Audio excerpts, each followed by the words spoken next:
Man sentenced to 30 years for murder of Toshyna Patterson and 10-month-old Sarayah Paulwell. This is Undiluted News. Mikey Bones reporting. Richard Brown, one of two men who pleaded guilty last month to kidnapping and killing 27-year-old Toshyna Patterson and 10-month-old Sarayah Paulwell, was yesterday sentenced to 30 years imprisonment on 2 counts of murder before the Home Circuit Court. He was also sentenced to 1 year and 10 months imprisonment, each for 2 counts of kidnapping. The sentences, which are to run concurrently, come weeks after shocking details of the kidnapping and killing of Miss Patterson and her child were revealed by prosecutors. Brown, who had negotiated a plea deal with the Director of Public Prosecution, is to serve 20 years before being eligible for parole. He had earlier pleaded guilty for his role as the driver who transported Miss Patterson and her daughter along with the shooter and others from Stony Hill to a site in East Kingston where the mother and child were killed and their bodies burnt. Another defendant, Roshane Miller, who brokered a deal with prosecutors, will serve only 7 years behind bars for his role in the murder. Miller was sentenced to 7 years and 10 months each on 2 counts of accessory before the fact murder, as well as 2 years, 10 months each on 2 counts of conspiracy to kidnapping. U.S. Navy officer Leota Bradshaw, who prosecutors listed as the mastermind behind the plot, and her cousin Roland Balfour are also charged in the murder. And it's just so sad how a man can just kill a baby and a woman they don't even know, and a judge decide that 7 years in jail is justice. And you see why I always say that jungle justice is the only justice in Jamaica.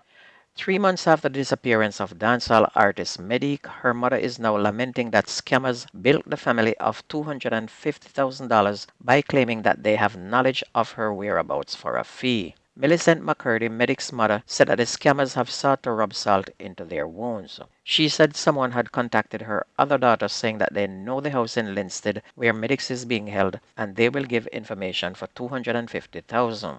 She said her daughter transferred money to them and they have now stopped answering her calls. She said her daughter is so naive and young, all she did was want her sister back home.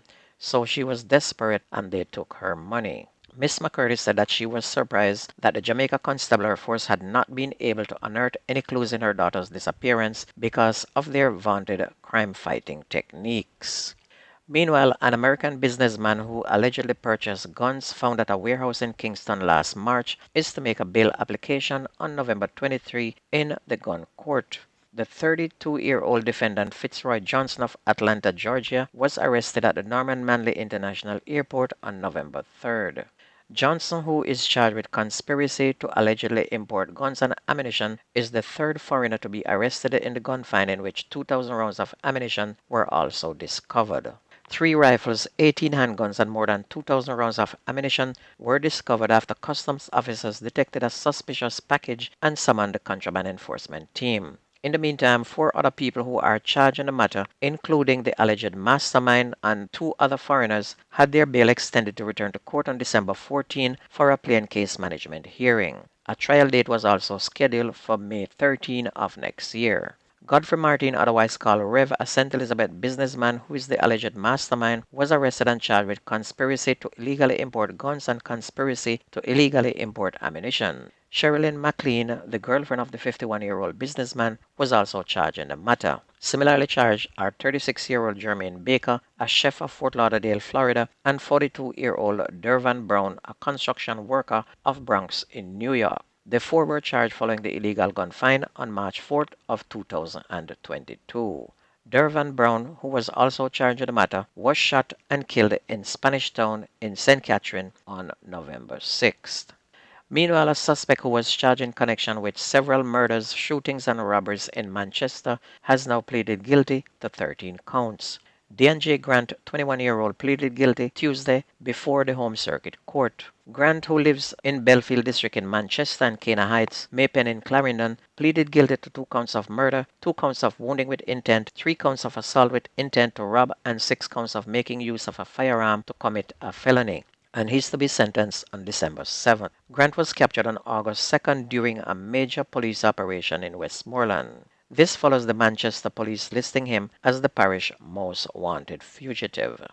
Meanwhile, a suspect in a multiple shooting incident in Trenchtown in St. Andrew 2 weeks ago, which left 2 people dead and 5 others wounded, was fatally shot yesterday morning during a police operation in Burnt Savannah in St. Elizabeth. His identity has not been released. He was a suspect in a November 2nd shooting when it was said that 4 men alighted a car and opened fire at a group of people gathered along 3rd Street in Arima in Trenchtown. 2 men were killed and 5 others, including a 10-year-old boy, were wounded. The Kingston Western Police said the shooting was linked to a gang conflict. The police had said that between 5 and 5:45 yesterday morning, officers from the Counterterrorism and Organized Crime Investigation Branch (CTOC) and the St. Elizabeth Division carried out a special operation in search of persons of interest in the November 2nd incident.